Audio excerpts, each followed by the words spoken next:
엑셀 2003 기초 강의를 시작하겠습니다. 기초 강의는 말 그대로 완전 엑셀을 전혀 모르는 분부터 어느 정도 알고 있지만 체계적으로 배우지 못한 분들, 그런 분들을 대상으로 강의를 하는 겁니다. 그래서 강의를 듣고 나면 중급 또는 고급 그 이상의 기능들을 익힐 수 있는 아주 기초적인 능력을 갖출 수 있게 그렇게 강의를 하도록 하겠습니다. 저희가 이제 강의 끝날 때쯤에는 어차피 기본적인 함수들도 다 다루기 때문에 중급 정도 실력까지는 아마 갖출 수 있지 않을까라고 생각을 합니다. 처음부터 파일 메뉴는 뭐가 있다, 편집 메뉴는 뭐가 있다, 뭐 이런 식으로 메뉴별로 설명한다는 거는 다 기억하는 것 자체도 불가능하고 또 설명하는 것도 시간 낭비에 불과하기 때문에 메뉴 설명보다는 직접 이제 입력해보고 또 설정하면서 어차피 메뉴는 계속 사용되는 거니까 그때그때 메뉴 설명을 하도록 하겠습니다. 자, 알파벳 같은 경우 A, B, C, D 이런 것들은 어차피 자판에 있고요. 또 한글인 경우에는 가나다라, 기억니은 다 자판에 있기 때문에 입력하는 데는 아마 지장이 없을 겁니다. 뭐 느낌표라든가 또는 뭐 달러 사인이라든가 괄호라든가 뭐 이런 괄호 같은 거 이런 것들은 자판에 있기 때문에 여러분들이 쉽게 찾아서 자판을 충분히 익히고 있다 이런 분들은 충분히 찾아서 입력할 수가 있습니다. 자, 그러면 특수기호는 어떻게 입력을 해야 될까요? 뭐 예를 들어서 온도를 나타내는 도시 또는 뭐 전화기 모양이라든가 동그라미 1, 2, 3 이런 것들은 자판에 아무리 찾아봐도 여러분들이 찾을 수가 없을 겁니다. 10도씨를 표현을 해야 된다 라고 했을 때는 자, 삽입에서 기호를 클릭을 하고요. 이 내용을 쭉 찾다 보면 온도 표시가 지금 화면에 상에 있습니다. 그래서 더블 클릭을 하거나 또는 삽입 버튼을 눌러서 직접 이 3번 셀에 지금 선택이 되어 있으니까 클릭을 해서 입력을 해주면 됩니다. 자, 삽입을 클릭해서 입력을 하도록 하겠습니다. 확실히 이렇게 10도씨 이렇게 입력이 된 것을 확인할 수가 있습니다. 자, 같은 방법으로 전화기 모양을 한번 입력을 해보겠습니다. 입력할 부분을 선택을 하고 기호를 클릭한 다음에 전화기 모양을 찾습니다. 이번에는 더블 클릭을 이용해서 지금 삽입 버튼을 누른 거나 여기서 더블 클릭을 딸깍딸깍 이렇게 누른 거나 같은 효과니까 아무거나 사용을 해도 되겠습니다. 자, 닫기를 누르고요. 자, 음료수 양에 대해서도 같은 방법으로 뭐 5리터다, 콜라를 샀는데 5리터가 있다, 5리터를 어떻게 입력해야 될 것인가, 마찬가지 방법으로 기호를 누르고 리터 기호가 있죠. 리터 기호를 입력해서 클릭을 해주고 삽입을 눌러줍니다. 자, 닫기를 눌러서 리터 기호가 입력된 것을 확인할 수가 있습니다. 자, 이번에는 넓이를 입력해 보도록 하겠습니다.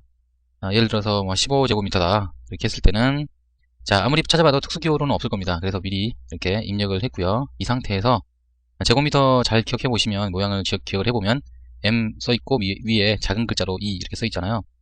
보통 작은 글자로 해서 위에 붙는 글자를 위 첨자라고 하고 아래에 붙는 것을 아래 첨자라고 합니다. 그러니까 글자 모양에서 한번 설정을 해서 E자가 작게 위에 붙을 수 있게 그렇게 설정을 한번 해보겠습니다.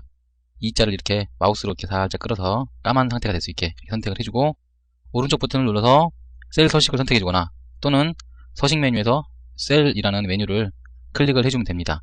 단축키로 메뉴에 있는 단축키 잘 보면요, 컨트롤 1이라고 되어 있죠. 컨트롤 1번을 눌러도 같은 기능을 하게 됩니다. 자, 셀을 눌러보겠습니다. 자, 이렇게 셀 서식이라고 나오죠. 닫고 오른쪽 버튼 눌러서 셀 서식이라는 메뉴를 눌러봅니다. 자, 똑같이 셀 서식이라는 창이 떴죠. 그리고 컨트롤 1번, 아까 메뉴 이 서식 메뉴에 있던 컨트롤 1번을 눌러보겠습니다. 마찬가지로 셀 서식이라는 창이 뜨는 것을 확인할 수가 있죠. 엑셀에는 여러가지 장치를 만들어 놨습니다. 이렇게 같은 메뉴를 선택을 하더라도 서식 메뉴에도 있고 그 다음에 이렇게 팝업 메뉴에도 들어있고 또는 컨트롤 1번을 눌러서 바로 오른쪽은 마우스를 쥐고 있으니까 왼쪽으로 바로 누를 수 있게 이렇게 단축 메뉴까지 만들어 놨으니까 단축키까지 만들어 놨으니까 여러분들이 좀 익숙해지고 했을 때는 일일이 마우스로 누를 게 아니라 왼쪽 손을 이용해서 바로 컨트롤 1번 눌러서 셀 서식 메뉴를 띄울 수 있게 이렇게 설정을 해놓으면 좀 익숙달 됐을 때는 아무래도 속도나 이런 게 빨라지겠죠.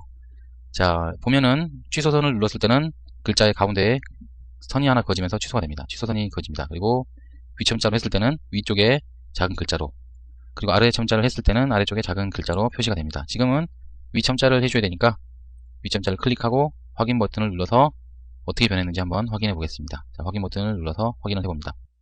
바로 뒤에 붙은 숫자 2자가 작게 이렇게 올라가 붙은 것을 확인할 수가 있죠. 그래서 15제곱미터라고 이렇게 표시가 됐습니다.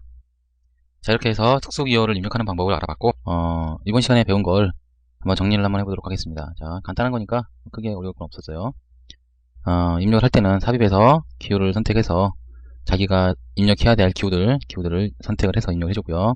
더블 클릭을 해서 입력하거나 삽입을 눌러서 삽입을 해줬습니다. 미터나 이렇게 그 특수기호 없는 기호들은 직접 만들어서 작성을 해줬습니다.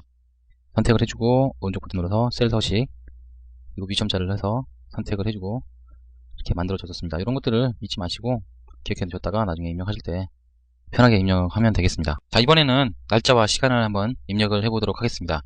자, 날짜와 시간은 어떻게 입력이 될까요? 특히 날짜 같은 경우는 어떻게 입력을 해야 될까요? 보통 우리가 2050년을 입력한다고 할 때 이렇게 입력을 해주겠죠, 보통. 이렇게 됐을 땐 자동으로 이 위쪽에 있는 장 수식 입력 줄에 보면 변경이 되면서 이렇게 입력이 되는 것을 확인할 수가 있습니다. 자동으로. 어떤 형식, 연, 월, 일이라는 이런 형식으로 입력이 됐을 때는 자체적으로 이거는 연도, 그 다음에 월, 일이구나 라는 것을 인식을 해서 자기만의 형식으로 이렇게 저장을 하게 됩니다. 그래서 입력을 했을 때는 이렇게 자동으로 표현이 되고, 다음에 2050년 이렇게 빼기 표시를 이용해서 이렇게 입력을 해줘도 자동으로 인식이 되면서 얘는 날짜 또는 연도까지 다 포함된 그런 기간이구나, 날짜구나, 이것을 인식을 해서 얘가 입력을 합니다. 아까 마찬가지로 보면 표현되는 건 다르지만 실제로 여기 수식 입력줄에 표시되어 있는 값은 같은 것을 확인할 수가 있습니다. 이거는 표현되는 모양만 다르고 안에 있는 데이터는, 저장되는 데이터는 같다는 것을 알 수가 있습니다. 이 외에도 슬래시를 이용해서 입력을 할 수가 있습니다. 2050 슬래시 10월 슬래시 11일. 자, 이렇게 입력을 해보면 이번에는 슬래시를 입력했는데도 불구하고 자동으로 이렇게 빼기 표시로 바뀌어서 입력을 되는 것을 확인할 수가 있습니다. 그러니까 어떤 고정된 패턴이 있는 경우는 이렇게 데이터는 이렇지만 보기는 이렇게 표현이 되고요. 패턴이 없는 데이터들, 아까 뭐 슬래시를 이용한다든가 이런 것들은 자동으로 엑셀 내부 데이터로 변경이 돼서 이렇게 입력이 됩니다. 자, 그러면 이번에는 시간을 입력을 해보도록 하겠습니다. 시간은 세미콜론을 이용해서 입력을 하게 됩니다. 자, 3시 35분 36초다. 이렇게 했을 때는 엔터를 쳐주면 자동으로 AM 이렇게 해서 자동으로 시간으로 표현된 것을 확인할 수가 있습니다. 그 다음에 어떻게 할까요? 우리가 읽는 방식대로 3시 35분 36초 이런 식으로 입력할 수가 있겠죠. 자, 이렇게 입력했을 때도 마찬가지로 보면은 지금 보이는 거는 3시 35분 36초지만 아까 입력된 값과 똑같이 수식 입력줄 한번 보세요. 똑같은 값이 입력되어 있는 것을 확인할 수가 있습니다. 여기 수식 입력줄 제가 자꾸 말씀을 드리는데 여기는 실제 데이터를 입력을 해도 되고 다 입력이 됐을 때는 항상 엑셀에 저장이 되는 값으로 표현이 됩니다. 여기 표현되는 식이 어떤 식으로 저장되는지 꼭 봐야겠다. 그랬을 때는 여기 표시줄을 통해서 확인할 수 있도록 그렇게 하셨으면 좋겠습니다. 자, 이번에는 날짜와 시간 한꺼번에 입력을 해보겠습니다. 자, 마찬가지로 아주 간단하니까요. 이렇게 입력을 해주면 자동으로 인식이 되면서 이렇게 표현이 되는 것을 확인할 수가 있습니다. 자, 그리고 다음으로 만약에 오늘을 입력을 해야 된다, 오늘의 날짜를 입력을 해야 된다, 그러면 일일이 오늘 날짜가